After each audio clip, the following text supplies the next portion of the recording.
गोपी भगवान को बहुत बहुत घर जा जाके रोज चोरी का इल्जाम लगाती थी, रोज प्रतिदिन रोज चोरी का इल्जाम लगाए। यशोदा जी ने भी कह दिया, जिस दिन तुम मेरे लाला को पकड़ कर बता दोगी ना, उस दिन गारंटी है मेरी, मेरा बेटा चोर नहीं हो सकता।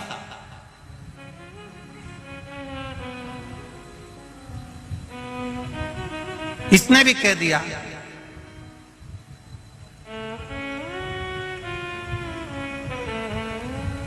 अगर मैंने भी तेरे बेटे को, तेरी औलाद को अगर पकड़ कर नहीं बताया तो मेरा नाम भी कमलाबाई नहीं। अब जो भी उसका नाम होगा उस समय पर मेरा नाम भी ये नहीं। अब इतनी शर्त लगा के चली गई। यशोदा जी ने अपने लाला को गोदी में लिया और गोदी में लेकर यशोदा जी बोली, कनुआ तेरे से एक निवेदन करूं मैं? हाँ मैया बोल। लाला तू उस गोपी के यहां कभी मत जाना, वो हमेशा तेरे पर इल्जाम लगाती और मेरे सामने नाक लगा कर आई है बहुत, और कह रही थी मैं पकड़ के बताऊंगी। कन्हैया बोले ठीक है मैया, मैं तो किसी के घर जाता ही नहीं हूं और तूने इतना कह दिया तो अब तो और नहीं जाऊंगा।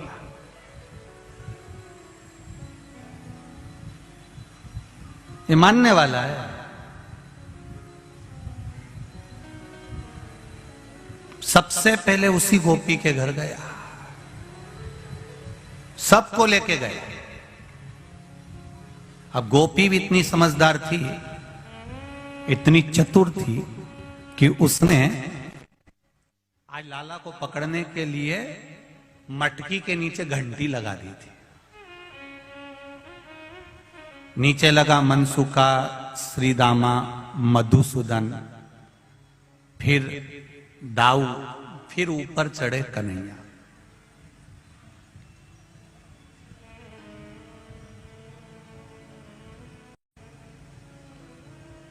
अब नीचे जो मनसुका लगा था उसको छींक आ रही थी। अब उसके हाथ जो थे वो घुटने पे थे। अब वो अगर हाथ हटाता और नाक पकड़ लेता तो छींक नहीं आती, परंतु वो हाथ घुटने पे थे और सबसे नीचे वो ही था और उसको आ रही छींक, और ये कन्हैया सबसे ऊपर। अब इसने मटकी को तो पकड़ लिया और घंटी को भी पकड़ लिया। इसको मालूम है घंटी बजेगी, तो उसने घंटी को भी पकड़ लिया। इतनी देर में जो नीचे था मनसुका, वो छींक दिया, और छीका तो ये सब धड़ धड़ धड़ धड़ नीचे। अब ये सब तो नीचे आ गए, वो अकेला टंगा है। अब उसका एक हाथ नीचे आ गया कन्हैया का, और घंटी टन टन बोलना चालू करी। सब भग गए, अकेला टंगा ऊपर, अकेला। अब वही काकी आ गई, वही गोपी, और आते से ही बोली, आज पकड़ाया बेटा, तेरी मां खूब नाक लगाए, मेरा बेटा चोरी नहीं करता। अब देख, अब उतर तू नीचे, जल्दी उतर। काकी कैसे उतरू? काकी बोली जैसा चढ़ा था। कन्हैया बोले चढ़ते समय तो और भी नीचे लगे थे। अरे नीचे उतर जा। नहीं उतरू काकी, मेरे से ऐसे उतरते नहीं। अरे कूद जा, लग जाएगी, मैं नहीं उतरू। एक काम करना काकी, तू मेरे नीचे लग जा। काकी ने कहा मैं नीचे लगूंगी, तू मुझ पे पांव रखेगा तो क्या हुआ? काकी बोली मेरी उम्र देख रही है? काकी बोली मेरी उम्र तो देख, 72 साल की मेरी उम्र है। इतने में कन्हैया बोला चुगली करने में उम्र नहीं देखती।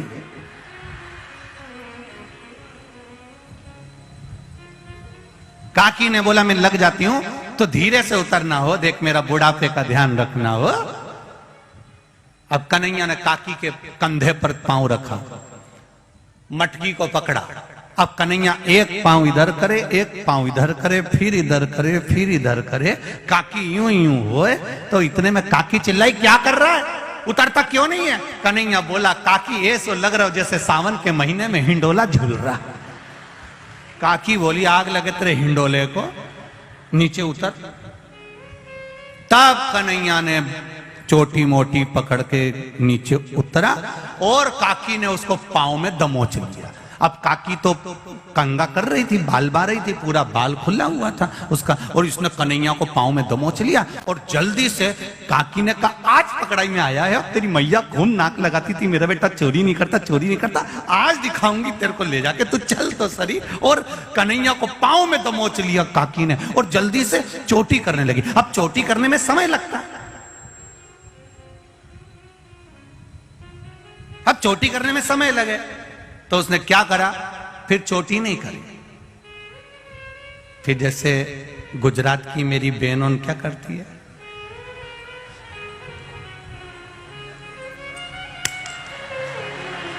उनमें।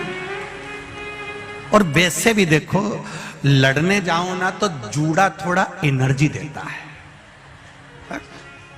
चोटी में और जूड़े में अंतर आता है। तुम देखना जब तुम माताएं आपस में लड़ रही हो ना तो वो थोड़ी थोड़ी देर में बोलते चलो, मतलब ऐसा लगता है कि इससे एनर्जी मिलती है। जैसे वो हमारे यहाँ हलवाई जब जलेबी बनाता है तो ऐसा खींच के बनाता है तो एनर्जी मिलती है, तब जले तो बोलते जरा तो उससे बल मिलता है।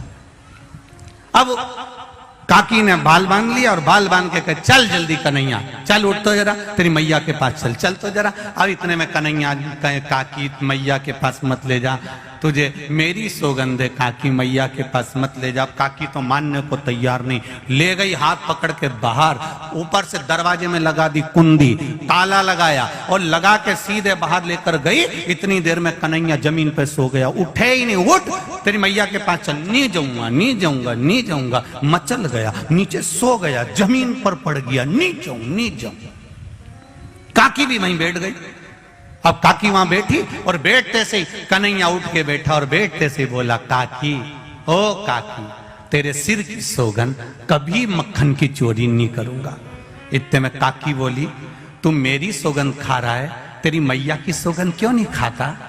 कन्हैया बोले काकी मेरी एक ही मैया है। इतने में काकी बोली मैं दो चार हूं।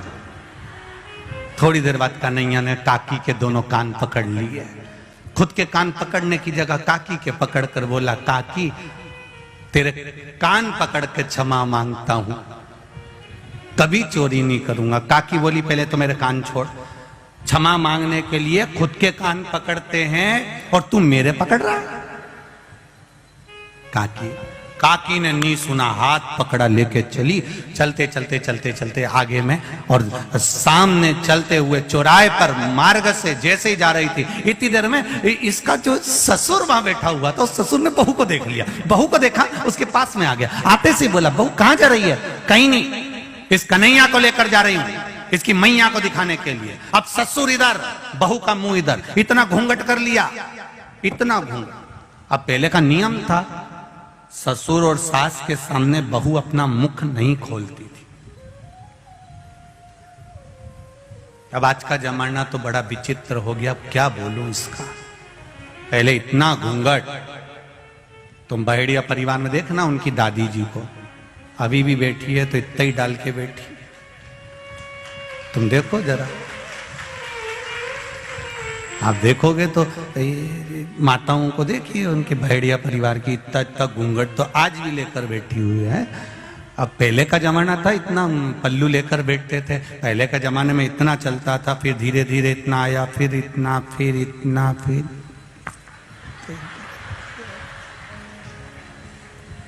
अब तो देखते रह जाओगे, नहीं मिल रहा। अब वो इतना पल्लू इतना हो गया। अब तो बहुएं भी 2 बार इतना पल्लू करती हैं, जब शादी कर कर आती हैं तब इतना पल्लू करती हैं, क्योंकि मुंह दिखाई होती है तो सोने की रकम मिलती है। और बहुएं दूसरी बार इतना पल्लू जब करती है कि जब घर में कोई बुढ़ा बुढ़ी डोकरा डोकरी मरता है, कोई बुजुर्ग मरता है, तब इतना पल्लू करती है, क्योंकि आंख में आंसू तो एक भी नहीं आते, बस घूंघट रख के डिजाइन में चिल्लाती रहती है, आंख में आंसू तो आता नहीं। अब इधर ससुर खड़ा, इधर बहू ने मुंह कर लिया, कन्हैया का हाथ पकड़िए और हाथ पकड़ कर लेकर जा रही, इसकी मैया को दिखाने जा रहे हैं। इतने में कन्हैया ने कहा मैया काकी बहुत प्यास लग रही है, पानी पियान दे। ससुर ने कहा बेटा छोटा सा बच्चा है पानी पियान दे। जो कन्हैया का हाथ छोड़ा पानी पीने के लिए ससुर के कहने पर, जल्दी आ। कन्हैया जैसे ही आया उसने कहा काकी चल। काकी बोली हाथ पकड़ा, इन्हें लो ना ससुरा जी का पकड़ा दो ले। अब ससुर का हाथ पकड़कर काकी जो चली, और ससुर को काटे खून नहीं, भरे चौराहे पर, भरे चौपाल पर बहू ने मेरा हाथ पकड़ लिया। गुस्से में लाल हो गया ससुर, बोला कुछ नहीं। किसी किसी को दो तरह का गुस्सा आता है। एक गुस्से में व्यक्ति बड़बड़ करके बोल देता, गाली दे देता, अपशब्द कर देता, कुछ भी कह देता। दूसरे गुस्से में व्यक्ति कुछ कहता नहीं, अंदर ही अंदर बस घुड़राता रहता। ससुरे को वही गुस्सा आया था और कन्हैया ने कह दिया चल काकी, और ये बुढ़े का हाथ पकड़कर चली। और चलते से बोली क्यों रे तेरा हाथ इतना जाड़ा कैसे हो गया? इतने में कन्हैया बोला पानी पिया ना इसलिए जाड़ा हो गया, और लेके चली। और जैसे ही यशोदा जी के यहाँ दरवाजे पर पहुंची, ससुर तो गुस्से में लाल था, कन्हैया अंदर पहुंच गया खिड़की में से। इसने दरवाजा बजाया, यशोदा ओ यशोदा, यशोदा ओ यशोदा। यशोदा जी निकल कर आई। जो ससुर जी को देखा तो यशोदा जी ने मैं पल्लू कर लिया कि घर का गांव का बुजुर्ग है। यशोदा जी ने पल्लू करा और गांव के बुजुर्ग को देखकर जैसे ही पल्लू करा तो यशोदा जी ने पूछा क्या बात है गोपी? गोपी बोली देख मैं तेरे कन्हैया को पकड़ कर लाई हूं, दे दो चार धर के। इतने में ससुर जी ने सोचा बता मेरी बहू मुझे कुटवा रही, रुक जा। इतने में यशोदा जी ने पल्लू लेकर कहारी, अरे पलट के तो देख ले कौन को पकड़ के लाई है। इतने में सखी बोली तू मारे कि मैं मारूं?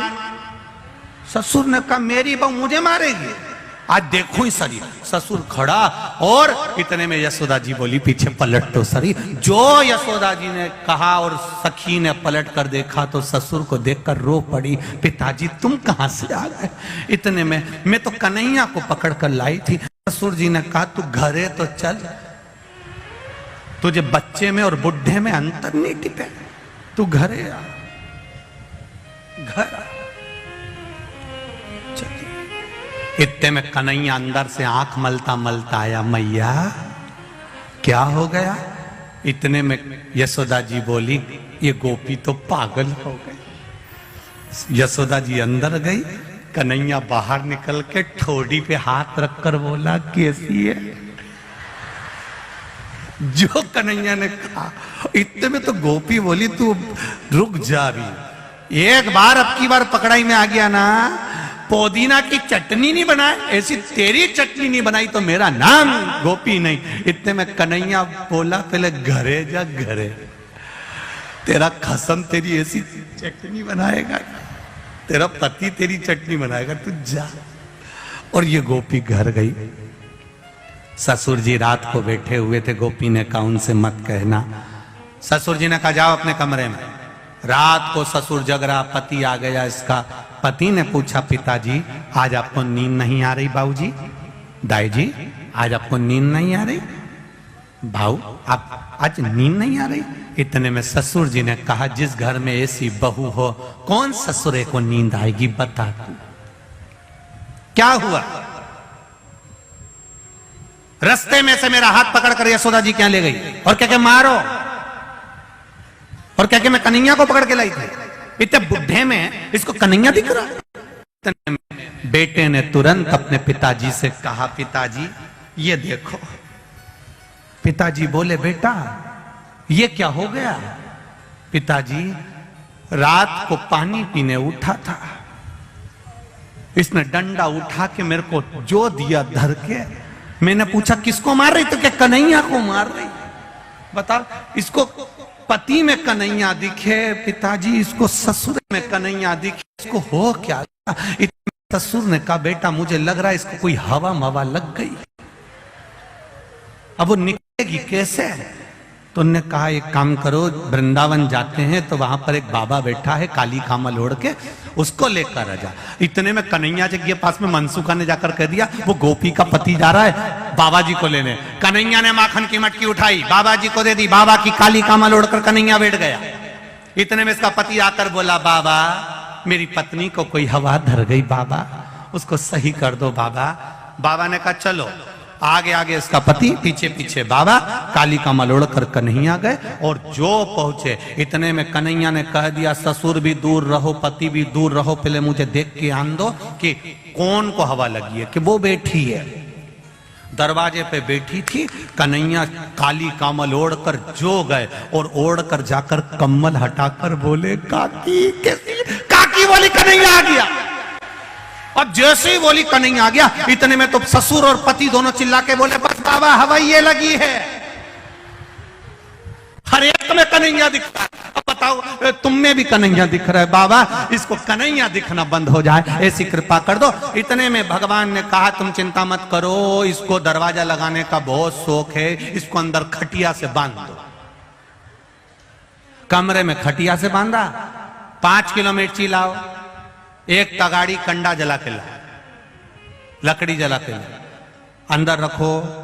5 किलो मिर्ची झोंक के दरवाजा लगा के बाहर बैठ गया। थोड़ी देर बाद अंदर गया, सबसे कह दिया अंदर मत आना। अंदर जाके पूछे, काकी कैसी? काकी क्या थी? तो रुक तो सही। पति आकर बोले, बाबा थोड़ा ठीक है। कन्हैया ने काकी से पूछा, अब चुगली करेगी? मेरी मैया के पास जाके कुछ बोलेगी? इतने में ससुर ने कहा, बाबा इससे पूछो कहीं कन्हैया तो नहीं दिख रहा। इतने में खड़े हो जाओ। कन्हैया ने पूछा, ये कौन है? महाराज ससुरा जी। ये कौन है? महारा पति देवता। मैं कौन हूं? कन्हैया। इतने में ससुर ने कहा, बाबा 2 भूतड़ी तो निकल गई, एक बच्ची है, 5 किलो और झोंक दो तुम तो, और झोंको 5 किलो। और उन्हें ली ने 5 किलो मिर्ची और झोंक दी। ले अब की बार कन्हैया ने पूछा, ये कौन? महारा ससुरा। ये कौन? महारा पति देवता। आज जो बोले, ये मैं कौन? बाबा।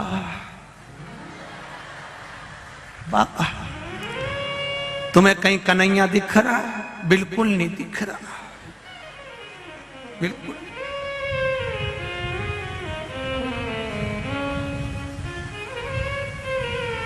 कोई न जाने।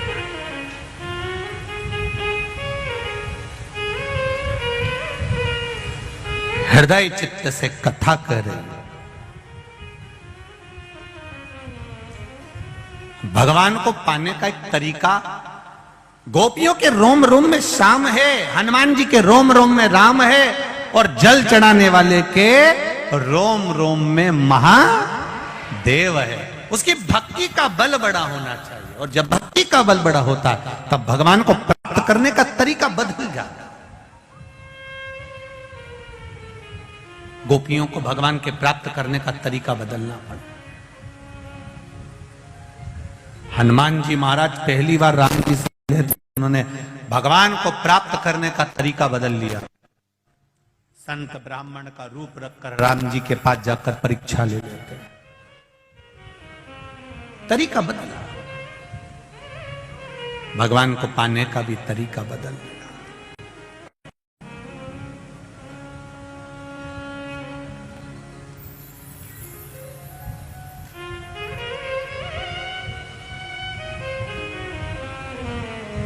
भगवत पद की प्राप्ति का तरीका बदला। बस शिव कथा यही कर रही है।